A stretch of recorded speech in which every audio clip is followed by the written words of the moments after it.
ختم چہلم آج کی یہ بابرکت اور بامقصد محفل پاک ماموں محمد خان اور ماموں محمد عمران کے والد محترم کے ایصال ثواب کے لیے انعقاد پذیر ہے۔ دعا ہے کہ میرا مالک اپنے محبوب کی پاک شہزادی کی پاک چادر کا صدقہ اور محرم الحرام شریف کی آمد ہے، اللہ امام علی مقام امام حسین کی دین کی سربلندی کے لیے دی جانے والی عظیم قربانی کا صدقہ، صحابہ اور آل بیت کے بلند مقامات کا صدقہ، اللہ کریم ان کی آخرت کی جمی منازل آسان فرمائے اور ان کی قبر کے ایک ایک ذرے پر لاتعداد رحمتوں برکتوں کا نزول فرمائے۔ اب آپ اسی وقار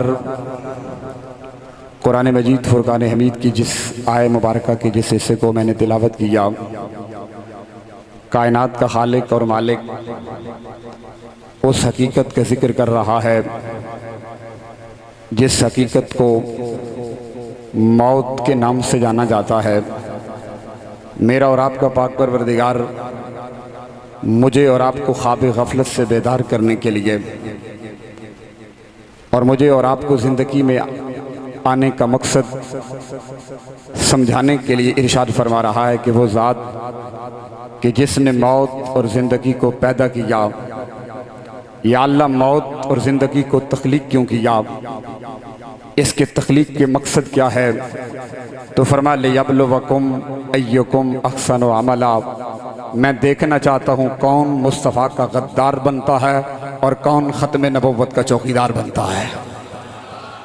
یعنی میں دیکھنا چاہتا ہوں کہ کون زندگی غداری میں گزارتا ہے اور کون زندگی مصطفیٰ کی وفاداری میں گزارتا ہے۔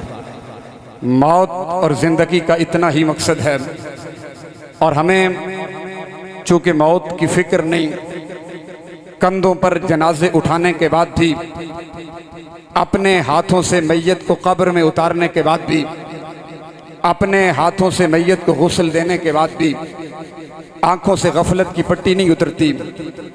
اگر آنکھوں سے غفلت کی پٹی اتر جائے اور موت کی حقیقت معلوم ہو جائے اور یہ بات دل و دماغ میں بیٹھ جائے کہ جس جنازے کے اندر آج ہم تکبیریں پڑھ رہے ہیں، کل یہاں پر ہماری میت ہوگی، جنازہ ہمارا پڑھا جا رہا ہوگا، آج ہم کسی کی قبر پر مٹی ڈال رہے ہیں، کل ہم قبر کی چار دیواری کے سپرد ہوں گے، کوئی ہمارے اوپر مٹی ڈال رہا ہوگا، اور جتنے بھی محبت کرنے والے ہیں وہ اتنی محبت کرتے ہیں۔ وہ قبلہ مرشد گرامی فرمایا کرتے تھے کہ مٹھیوں میں خاک بھر کے دوست لائے وقت مرگ، اور عمر بھر کی دوستی کا یہ صلہ دیا ہے۔ بس اتنی ساری محبت کرتے ہیں محبت کرنے والے۔ اولاد، جس اولاد کے لیے بندہ دن نہیں دیکھتا ہے، رات نہیں دیکھتا ہے، وہ اولاد کیا کرتی ہے؟ بیٹا بھی کہتا ہے اس کونے میں مٹی خالی ہے، تھوڑی سی اور ڈالو۔ جن دوستوں کے لیے ہم نے بہت قربانیاں دی ہوتی ہیں، جن کے لیے نہ دن دیکھتے ہیں نہ رات دیکھتے ہیں، وہ دوست بھی کہتے ہیں یہ کونا خالی، عزیز و اقارب کہتے ہیں یہ کونا خالی ہے، مٹی یہاں اور ڈالو۔ سارے قبر کی اس بند کوٹڑی میں پھینک کر جب واپس آتے ہیں، محبت کرنے والے جب واپس آتے ہیں، تو امام الانبیاء کی حدیث کے مطابق میت کی قبر میں اس سے 3 سوال کیے جاتے ہیں۔ پہلا سوال یہ ہوتا ہے کہ مر ربو کا، اے قبر میں آنے والے بتا تیرا رب کون ہے۔ دوسرا سوال کیا جاتا ہے، اے قبر میں آنے والے یہ بتا کہ تیرا دین کون سا ہے۔ اور تیسرا سوال امام الانبیاء کا رخ زیبا، حضور کا رخ زیبا سامنے ہوتا ہے اور پوچھا جاتا ہے کہ ان سے کتنی وفا کر کے آیا ہے۔ اگر غلام ہو، وفادار ہو، عزت مصطفیٰ کا چوکیدار ہو، ختم نبوت کا پہرے دار ہو، تو آقا کے قدموں پہ گر کر یہی کہے گا کہ میں ساری زندگی ان کی عزت کی بات کرتا رہا، میں ساری زندگی ان کی شان و شوکت کی بات کرتا رہا، میں ساری زندگی ان کے مقام اور مرتبہ کی بات کرتا رہا۔ اور یہ بات ذہن میں رکھیں کہ موت مٹ جانے کا نام نہیں ہے، موت ختم ہو جانے کا نام نہیں ہے، موت فنا ہو جانے کا نام نہیں ہے۔ اگر موت ختم ہو جانے کا نام ہے پھر میت کو غسل کیوں دیا جا رہا ہے؟ اگر موت فنا ہو جانے کا نام ہے پھر میت کو کفن اور خوشبو کیوں لگائی جا رہی ہے؟ موت مٹ جانے کا نام نہیں، بلکہ الموت جسر یوصل الحبیبہ الی الحبیب، موت ایک پل ہے جو یار کو یار سے ملا دیتا ہے۔ موت مٹ جانے کا نام نہیں، موت مل جانے کا نام ہے۔ اگر بندہ مٹ گیا ہے، غسل کس لیے ہے، کفن کس لیے ہے، خوشبو کس لیے ہے، اگلے مرحلے کی تیاری ہو رہی ہے۔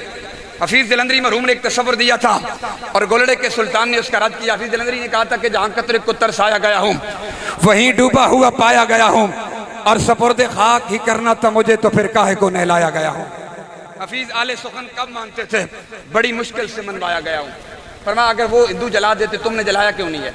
تم نے غسل بھی دیا ہے، کفن بھی پہنایا ہے، خوشبو بھی لگائی ہے، عزت و احترام کے ساتھ کندھوں پر اٹھا کر قبر کی چار دیواری کے سپرد کیوں کیا ہے؟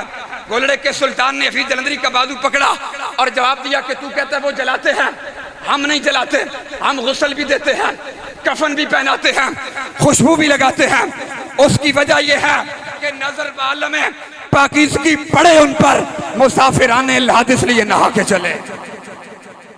گولڑے کا سلطان کہتے ہیں وجہ یہ ہے کہ جب عزیز و اقارب واپس پلٹ آئیں گے، اولاد آنسو بہائے گی، بیٹے دیواروں سے سر ٹکرائیں گے، یتیم ہو گئے، بیٹیاں روئیں گی، فرمایا عزیز و اقارب رو رہے ہوں گے، بھائی کہیں گے بھائی چلا گیا ہے، اولاد کہے گی باپ چلا گیا ہے، ماں چلی گئی ہے، فرمایا یہ سارے آنسو بہائیں گے، تجھے آبادی سے اٹھا کر ویرانے میں پھینکائیں گے، لیکن جب ساری دنیا پلٹ آئے گی تو وہاں کیا ہوگا؟ ختم نبوت کے تاجدار کی جلوگری ہو جائے گی۔